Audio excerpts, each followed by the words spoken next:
Everybody, welcome to round 2 of the Investor Champions Cup. The Vodacom Bulls match day 23 that will take on Northampton Saints is as follows: 1. Gerard Steenekamp, 2. Akafanebeve, 3. Wilkolo, 4. Ruan Vermaak, 5. JF van Heerden, 6. Marcel Coetzee, 7. Elrich Low. Elrich Low will be captain, 8. Cameron Hanekom. 9. All the way through to 15 remains the same as last week. So Ambrose, Johan, Devon, David, Kanan, Sebastian, Vili. Does that make sense? Cool.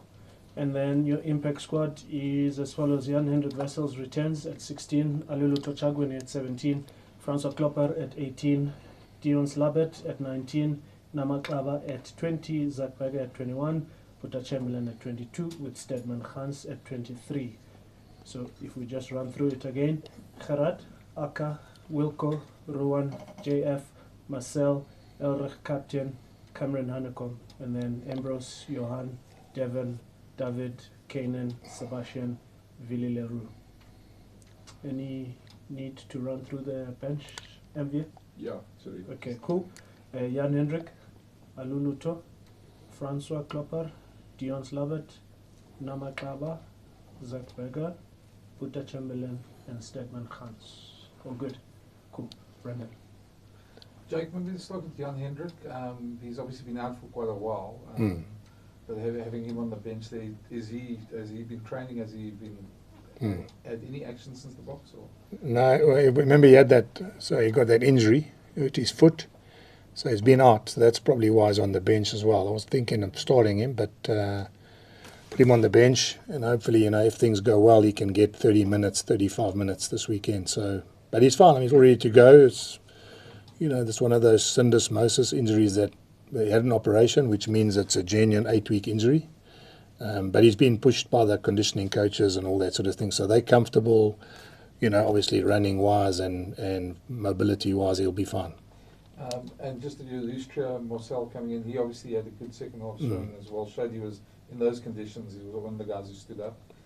Did that get him the nod as well, or was it just... Yeah, I mean, I thought he played really well in both those games, And then Maku's gone off for an operation now. He's also gone for an ankle operation. And then Mapilo is obviously suspended still from the red card. Nazam Kar had appendicitis. Not that it means anything, but in terms of why he's been selected, it's at this point in time he's played well. Those other guys are not available. So it gives us a chance to give him another start. But he's been captain of us, and he's played in this tournament many times as well for us and for other clubs. So I'm sure he'll be fine. Given the way this competition's run, teams tend to keep their team sheets close to their chest till Friday afternoons. Do you expect? Have you heard if Northampton's brought their full side? And because they were quite impressive against Cust last week. Well, one thing about rugby is that they've got to check into hotels, and they've got to send their team lists, and they've got to make sure that their rooming lists are through. And so even, I'm talking about everybody. So even if you think you're not showing your hand, I mean, generally overseas sides will know when you land here and when they see players around. So when you see Alex Mitchell and Furbank and Freeman, and then walking around shopping centres, and obviously then all the English internationals are here. So look, I'm expecting no different from Northampton. They said they want to take this competition seriously. They got to the last knockout stages last year. They want to go another level up.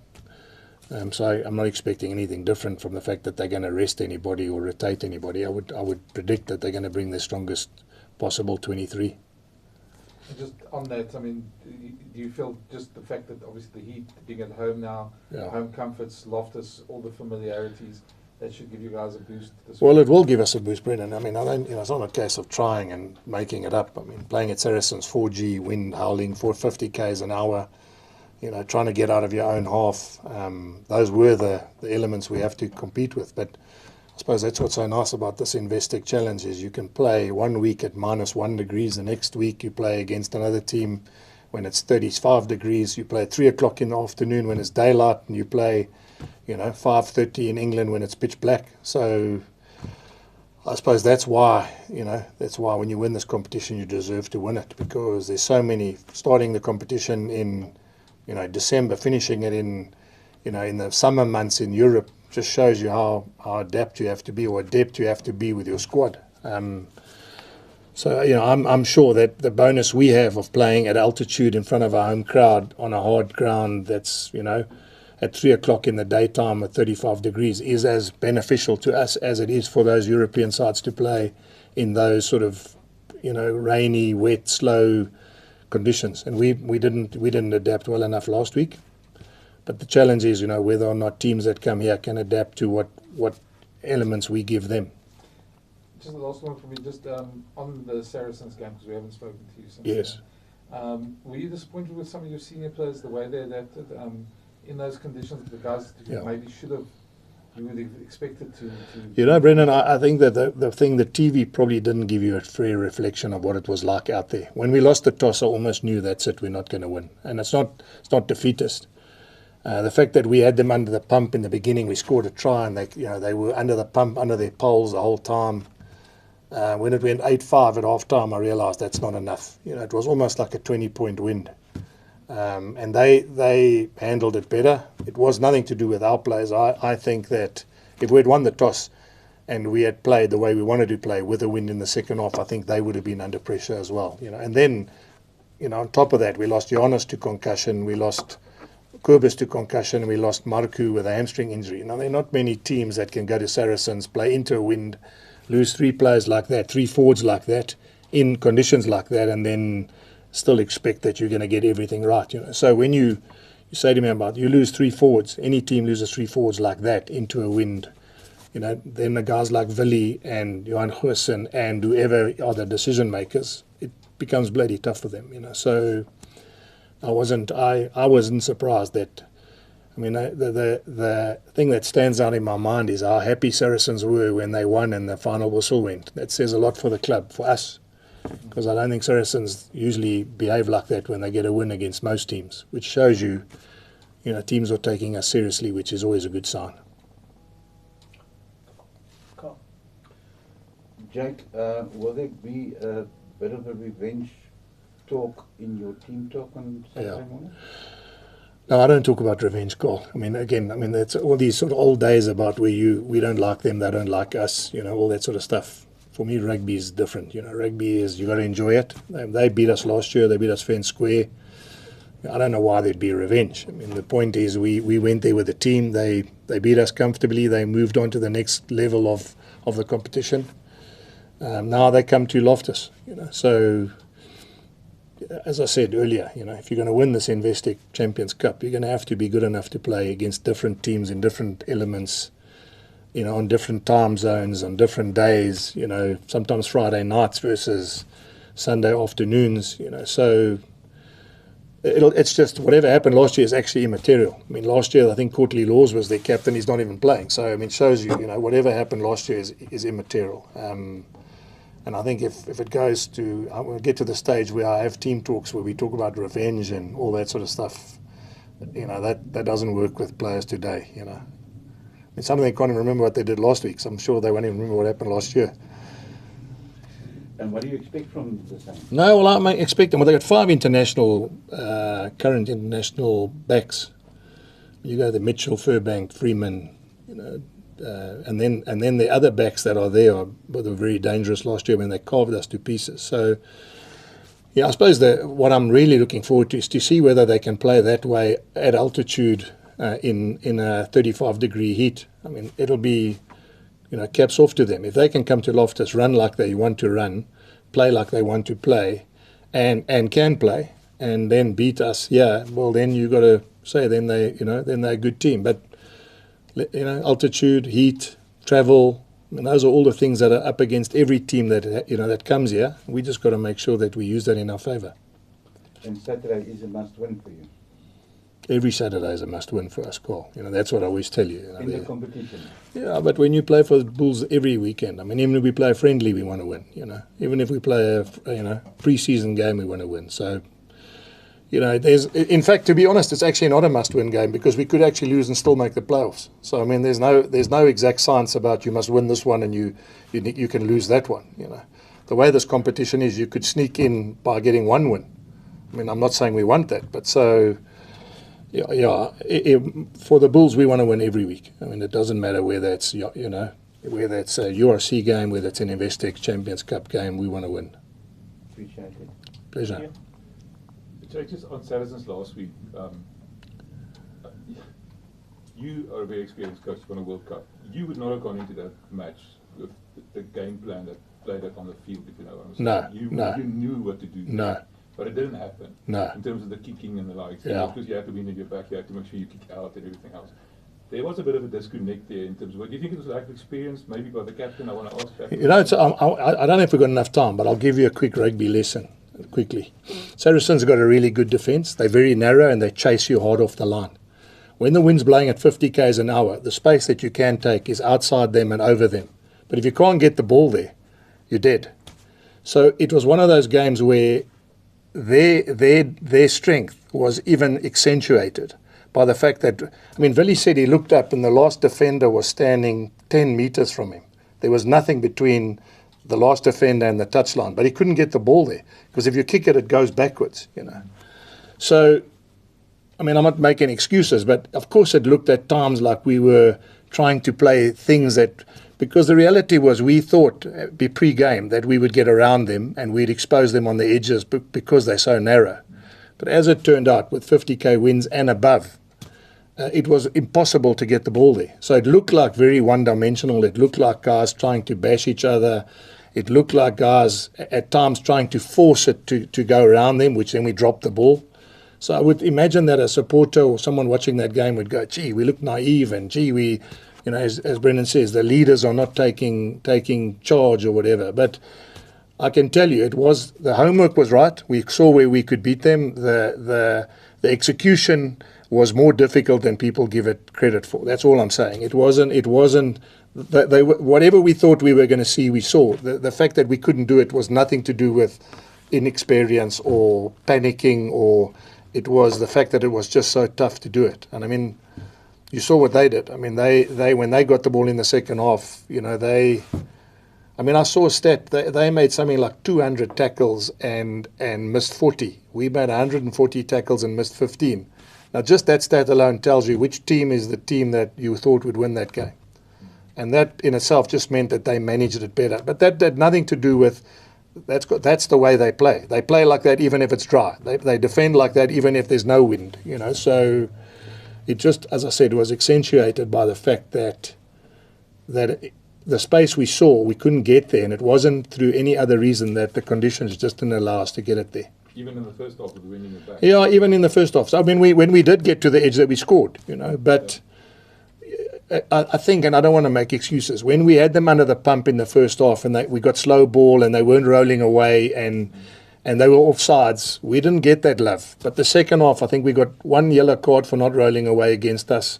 We got 3 offside penalties from the touch judge because they had us under the same pump that we had them in the first half.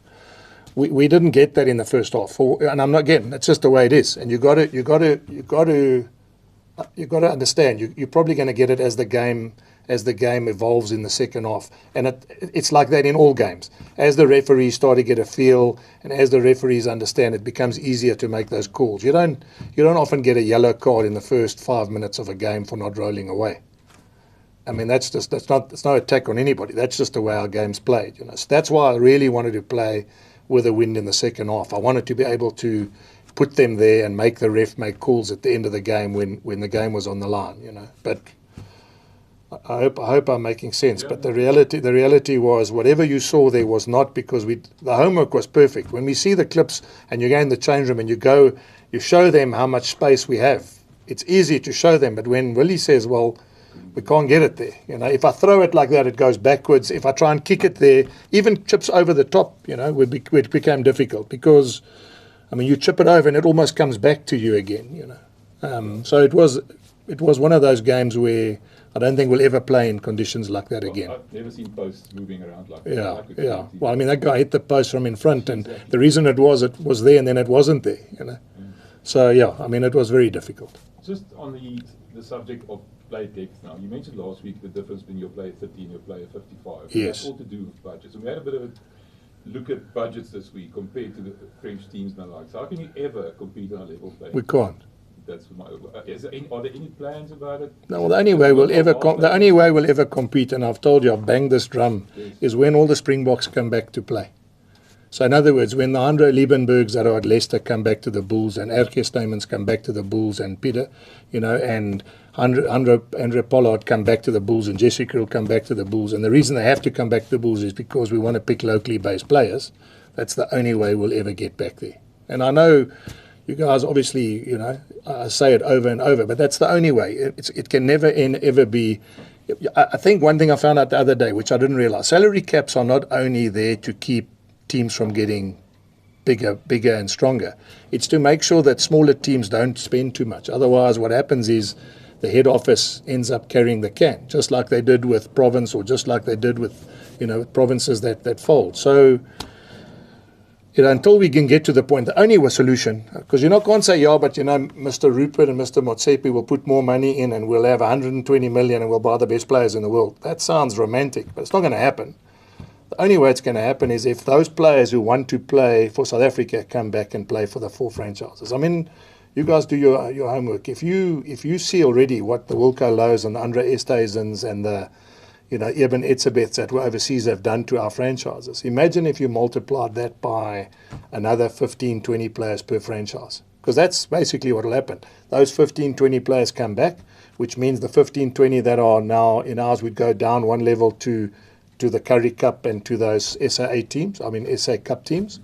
And then all that happens, your rugby becomes stronger. But that's not, I don't make those calls. All I can do is I wear my Bulls cap and I say to you, if I want to win this competition and we want to win the Investec Champions Cup, which is this beautiful trophy, how do you compete with Toulouse that have 25, 26 internationals in their warm-up squad? In other words, when they go on the field, every guy's an international. I mean, how do you, the only way is you bring back every international that's playing overseas back home. That's the only way it can happen. And until we do that, yes, we might, I'm going to say it, yes, we might get to a knockout stage and have an outstanding game and we can beat one of those top teams. But I'm going to genuinely ask you, do you think our squads are strong enough to beat Toulon in the quarterfinals, then beat Toulouse in the semi-finals and then beat Leinster in a final, or La Rochelle in the quarterfinals, Toulouse in a semi-final and Saracens in a final? All I'm saying is it's highly unlikely that 3 consecutive games, and I know they're not on weekends, but 3 consecutive massive games with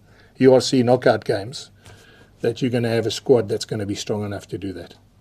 My last question about depth now. We spoke about the resting periods and the compulsory leaves, and we were talking about sort of middle March, April next year. You're going to start having problems with players being rested and injuries.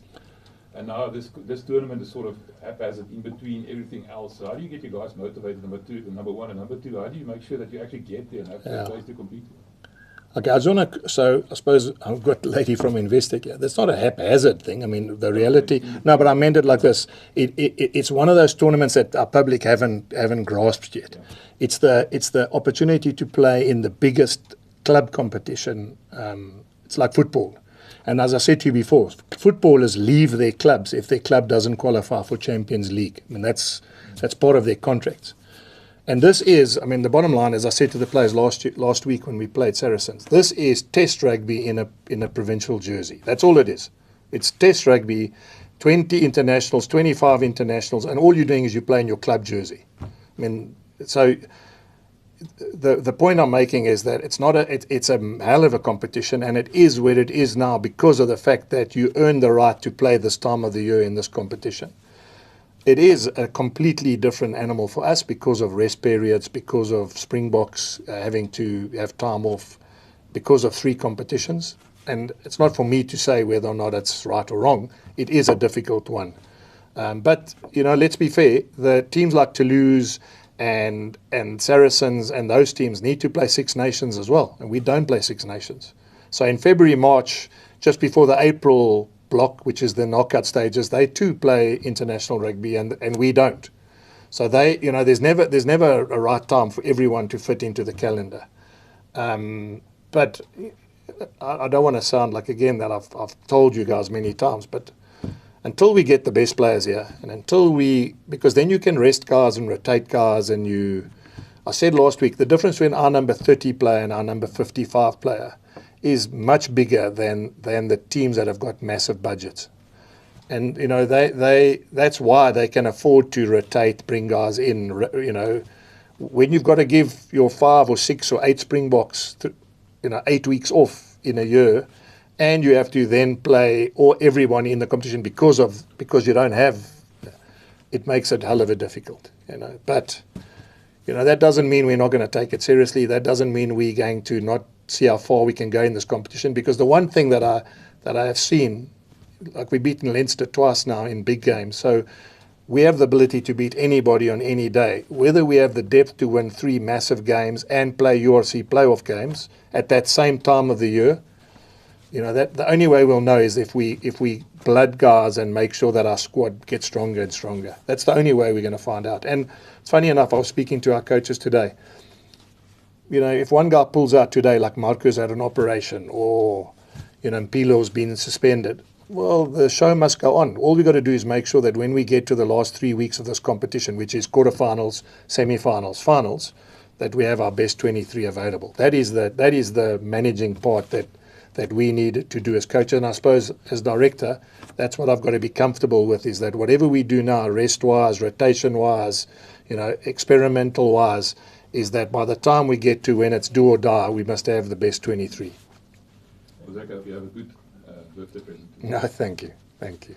Coach, I was going to ask similar questions, but just to sort of maybe rephrase on the Springbok resting periods, as a coach, for you personally, do you feel as if maybe they should be more flexible to assist where a team is at a particular time in the season? If, let's say, you've got a massive game in a group stage or in a latter stage of the URC, you need some of your big boys, but the resting period is on you. Is there even a conversation that can be had that can make it a little bit more relaxed for you to take a chance or two on somebody? Yeah, look, and I'll tell you which I've really appreciated. I was the Springbok coach, and I couldn't understand why the unions were so cross with me when I used to pick certain players, and now I understand, because I've got older and I've realised that there's got to be a win-win. Can there be? I highly doubt it, and I'll tell you why. Because when you go on individual basis, it's not as easy as what you think. So I'll give you an example. Let's just say you want to give player A off the next 4 weeks, and he gets injured tomorrow and he's out for 3 months. Well, then when do you give him off? And the thing is that the 3 months that he's injured doesn't count as the 3 weeks he's off. So that thing changes from fixture to fixture. You get suspended, like Gumedi gets suspended now. Is that leave, or is that mean that you... And I know, for argument's sake, he's not a Springbok, but the reality is he still needs his 8 weeks leave due to my players. So what I'm saying is I understand that it would be fantastic if you could go on individual basis, but you know what happens. You know, if they allow me to play Wilco and they don't allow the Stormers to play Salman Murat, or they allow Salman Murat to play and they don't allow Wilco to play, then you create a problem for yourself. And I remember that when I was the national coach, is you give 2 players off to go back and play Currie Cup, and you don't give the 2 that the other unions want, then what happens is they say, why did you let the 2 that are playing against us go, but our 2 that we weren't wanted, you didn't let go, you know. And the other thing which I suppose I've got to say is those days we had centralised contracts, and Brendan will remember, we had centralised contracts. So it was only X amount of guys who had money that were paid by SA Rugby. So then it was probably a bit easier. Now you've got probably 60, 70, 80 guys on pony money. So which ones do you rest? Which ones do you rotate? Which ones do you... So it's a lot tougher now to manage, I think, because of that. And by the way, and also those years we had no overseas-based players. So it also made it much easier. Every guy that was managed was being managed by us, as in by SA Rugby. You know, I didn't have to phone a Japanese club or an English club and ask them to give, you know, one of the Springboks time off or weeks off, you know. So it's a good question, but I just generally think that it's so difficult now to manage that I don't think you'll ever get to a situation where individually... Because, I mean, imagine if I phone and say, can I please play this guy? I know we're supposed to have 3 weeks off. You know, some unions would say, well, then I also want to do that, and then it becomes... It has happened. I mean, it has happened. I'll be honest. It has happened. Like Grobis, for argument's sake. Grobis went on this tour with us at the end of the year. In other words, he stayed and that's because because we had Jan Hendrik got injured. I mean, Jan Hendrik hurt his foot. So it does happen, but I mean, that doesn't mean he doesn't get leave. I'm going to have to find Grobies like 4 weeks leave and then 2 weeks leave and then 3 weeks leave again. So the problem doesn't go away. It just comes back later. And just looking at your bench, Dion Slowit comes in as well. Yeah. Lock cover. You've got a plethora of locks at the Union. What does he bring that's different? What are you looking for? Well, he calls lineouts, number one. Number two is he played for. Funny enough, I was looking when we played Saracens here last year and we won. He was in the group. So, you know, I mean, he's been in this talk competition and he's been part of a team that's won against really good teams. So, you know, he's been with us for a while now. He's been with us for about 5-6 weeks. So it's not like he's just come in. And he's older. He's a bit older. He's keen to make it. You know, I mean, that's also always a good thing when you see a player wants to make it. So I'm sure he'll be fine. And lastly, number club as well, his inclusion. Yeah. Number 20, is that something to do with maybe the breakdown in the latter stages of the game? Could he be key if it comes to that? Well, they play with pace. They play quickly and they want to move the ball around. I think they've got the quickest rack speed in the competition so far. And I'm not about this competition, I think even in the Premiership. So to have a guy like Nama on the field that can get in there and slow it up will be very important for us. And with Marco out, it was always inevitable that he has to get a chance. And then Marco being out now, he'll get more and more game time because Marco obviously will be out for a while with his ankle. So he's been patient. I mean, he also hasn't been easy for him. He swapped unions, came here, and he's expected, you know, to play. And I told him just be patient, and so he'll get a chance, and hopefully he'll get a lot of minutes tomorrow. Thank you. Thank you.